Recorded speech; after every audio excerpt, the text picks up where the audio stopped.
Kami punya keinginan dengan kesepakatan warga Madura, tokoh masyarakat, agar permasalahan ini segera selesai. Tentu solusi terbaiknya, oknum yang bersangkutan ini harus segera menyerahkan diri agar suasana kembali kondusif.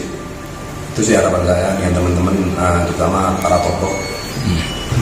Sehingga diberi pemahaman pentingnya membangun putra Madura. Kasihan warga Madura yang di perantauan yang tidak ngerti apa-apa akhirnya mendapatkan dampak yang luar biasa. Terseretnya organisasi masyarakat Ormas Madura asli Madas dalam kasus pengusiran Nenek Elina di Surabaya memicu kecaman dari tokoh Madura. Pasalnya, kasus ini membuat suku Madura menuai hujatan dari masyarakat. Tokoh Blateran Bangkalan, Soleh Abdijaya dalam keterangan pada Senin tanggal 29 Desember tahun 2025 berharap agar kasus tersebut bisa segera diselesaikan. Soleh lantas meminta agar ormas yang mengatasnamakan suku Madura punya tanggung jawab untuk menjaga citra dan nama baik suku. Hal ini penting dilakukan karena banyak warga Madura yang tersebar di seluruh wilayah Indonesia, sehingga tidak terdampak perilaku oknum tertentu.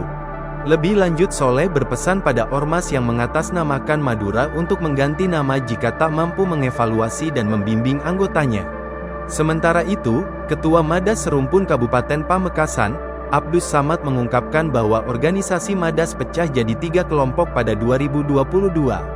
Abdus menceritakan, mulanya Madas terbentuk pada 2020, namun karena ada konflik terpecah jadi Madas Nusantara.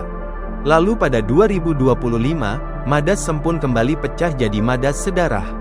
Menurut Abdus, Madas sempat besar di Surabaya dan Jakarta yang kemudian berkembang ke sejumlah daerah bahkan di luar negeri.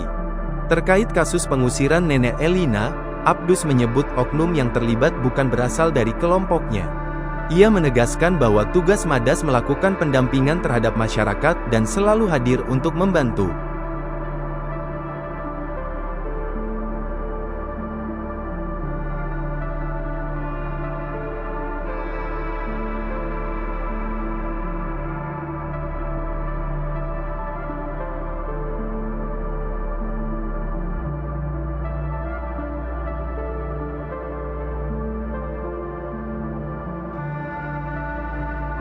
Terseretnya organisasi masyarakat Ormas Madura asli Madas dalam kasus pengusiran Nenek Elina di Surabaya memicu kecaman dari tokoh Madura. Pasalnya, kasus ini membuat suku Madura menuai hujatan dari masyarakat. Tokoh Blateran Bangkalan, Soleh Abdijaya dalam keterangan pada Senin tanggal 29 Desember tahun 2025 berharap agar kasus tersebut bisa segera diselesaikan. Soleh lantas meminta agar ormas yang mengatasnamakan suku Madura punya tanggung jawab untuk menjaga citra dan nama baik suku. Hal ini penting dilakukan karena banyak warga Madura yang tersebar di seluruh wilayah Indonesia, sehingga tidak terdampak perilaku oknum tertentu. Lebih lanjut, Soleh berpesan pada ormas yang mengatasnamakan Madura untuk mengganti nama jika tak mampu mengevaluasi dan membimbing anggotanya. Sementara itu, Ketua Madas Serumpun Kabupaten Pamekasan, Abdus Samad mengungkapkan bahwa organisasi Madas pecah jadi 3 kelompok pada 2022.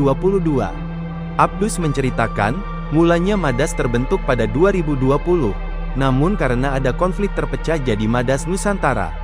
Lalu pada 2025, Madas Sempun kembali pecah jadi Madas Sedarah.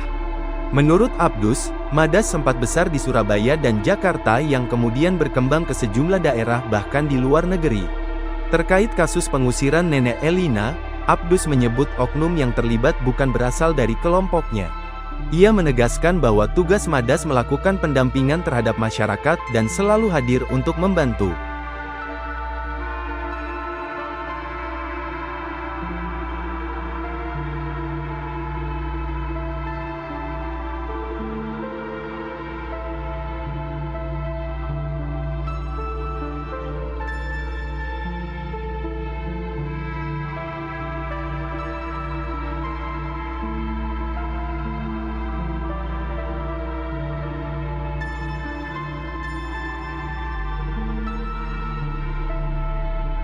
Download Tribun X sekarang, menghadirkan lokal menjadi Indonesia.